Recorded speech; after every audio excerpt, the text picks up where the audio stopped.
Justice Inyang Ekwa of the Federal High Court in Abuja has admitted the national president of Miyetti Ala Kautal Hor, Bello Bodejo, to a 2 billion naira bail with one surety in the like sum. Hi, welcome to What's Happening. These are our top 10 stories countdown today. At number 10, Britain's King Charles III on Monday appointed Andy Burnham as Prime Minister after ongoing Keir Starmer officially tendered his resignation, the palace said. Buckingham Palace announced the appointment on Monday after Starmer formally tendered his resignation to the monarch. In a statement, the palace said Andrew Burnham MP accepted the King's offer and kissed hands upon his appointment as Prime Minister, confirming that the King had invited Burnham to form the next government. Burnham's appointment marks the beginning of a new administration as he assumes responsibility for leading the government. He is expected to begin forming his cabinet and outlining his government priorities in the coming days. At number 9, Pan-European rights organization the Council of Europe on Sunday urged governing body FIFA to strengthen the integrity of football, saying that the World Cup co-hosted by the United States had raised question after question. The 2026 World Cup, which winds up later Sunday with Argentina playing Spain in the final, had been tainted by political pressure, racist abuse of players, and the opening up to betting markets, which paves the way to fraud. Council of Europe Secretary General Alain Berset said in a statement, referring to US President Donald Trump's call to FIFA boss Gianni Infantino to ask him to review the World Cup suspension of US striker Folarin Balogun, he said political influence has also moved on to the feud. At number 8, the Executive Secretary of the National Board for Technical Education, Idris Bugaje, has applauded the Katsina state government for pioneering the translation of National Skills Qualification Framework learning materials into the Hausa language, describing the initiative as a landmark achievement that will deepen access to technical and vocational education, particularly in grassroots communities. Bugaje gave the commendation during a courtesy visit by officials of the Katsina Youth Crafts Village to the NBTE headquarters in Kaduna, where the delegation presented newly developed Hausa-Translated training manuals covering various trade areas offered at the center. At number 7, the National Association of Nigerian Students Southwest Zone D has announced plans to commence a total and peaceful shutdown of academic activities across tertiary institutions in Osun State over growing concerns about political violence ahead of the state governorship election. The association disclosed this in a Monday statement jointly signed by its coordinator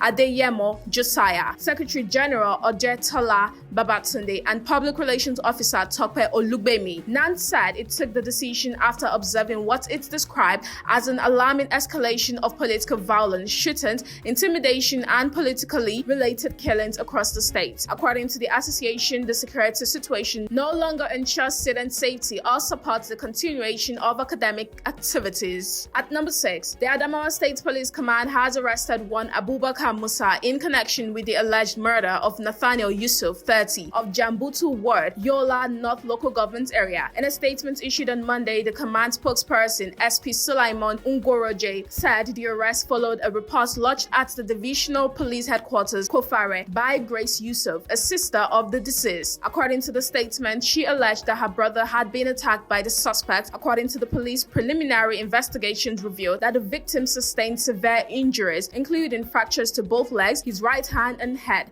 after allegedly being attacked with a stick by the suspects. At number 5, 4 police officers have been detained by the Federal Capital Territory Police Command for allegedly extorting 53,000 naira from the chairman of the Independent Corrupt Practices and Other Related Offences Commission, Dr. Musa Aliyu, during an illegal stop and search operation in Abuja. The FCT Commissioner of Police Ahmed Sanusi disclosed this on Monday while briefing journalists in Abuja, describing the officers as thieves who had no business wearing the police uniform. According to him, the officers mounted an unauthorized checkpoint around the Banex area of Wuse after leaving their respective duty posts and extorted the ICPC chairman without knowing his identity. He said the ICPC boss was forced to withdraw 53,000 naira through a point of sale operator and even paid the transaction charges before the officers shared the money among themselves. At number 4, marketers of petroleum products have stated that the loading of fuel has been put on hold at the Dangote Petroleum Refinery following the facility facility's decision to sell fuel in dollars. Many marketers told The Punch that the facility was not even loading its trucks, sparking fears of possible fuel shortages across the country. But the refinery denied the claim, arguing that fuel loading was ongoing within the Lekki-based plant. Petroleum marketers said they suspended large-scale fuel loading in the last few days as they await clarity on the new pricing template being adopted by the refinery. They also await the cost of newly imported petroleum products. At number 3, troops of Sector 4 Operation Hadinkai, while sustaining aggressive counter-terrorism operations across the Northeast Theater, have apprehended another foreign terrorist fighter and an alleged illegal immigrant during a security operation in Lassa Dile General Area of Askira, Uba Local Government Area, Borno State. In a statement on Monday, the Acting Military Information Officer, Headquarters Joint Task Force Operation Hadinkai, Captain Mohammed Ghani, said the operation was carried out by troops of the 115 Task Force Battalion at about 11:48 a.m. on 19th July 2026 as part of ongoing intelligence-driven operations in the Northeast Theater. At number 2, 6 people have been confirmed dead and 15 rescued, while several others remain missing after a canoe mishap in the region local government area of Jigawa State. The incident occurred on Sunday at about 4 p.m. in Malamawa village, where about 40 passengers were said to have boarded the canoe before it capsized. Rescue efforts are ongoing, with officials of the Jigawa State Emergency Management Agency deployed to the scene in search of survivors. The Jigawa State Commissioner for Special Duties, Awal Sankara, confirmed the development and said the government had intensified efforts to locate all victims. At number 1, Justice Inyang Ekwo of the Federal High Court in Abuja has admitted the national president of Miyetti Allah Kautal, Bello Bodejo, to a 2 billion naira bail with one surety in the like sum. In a ruling on Bodejo's bail application, Justice Ekwo ordered that the surety must have a 3-year tax clearance and must reside in Abuja. Justice Ekwo, who also ordered that the surety must have land worth 2 billion naira in Abuja, held that the document of the property shall be verified by the court registrar. The judge equally ordered Bodejo to drop his passport with the registrar of the court and not travel outside the country without the leave of the courts. The judge agreed that the offenses with which the defendant was charged were bailable ones, and the court has the discretionary power to exercise this in his favor. That's all for today. See you next time on What's Happening.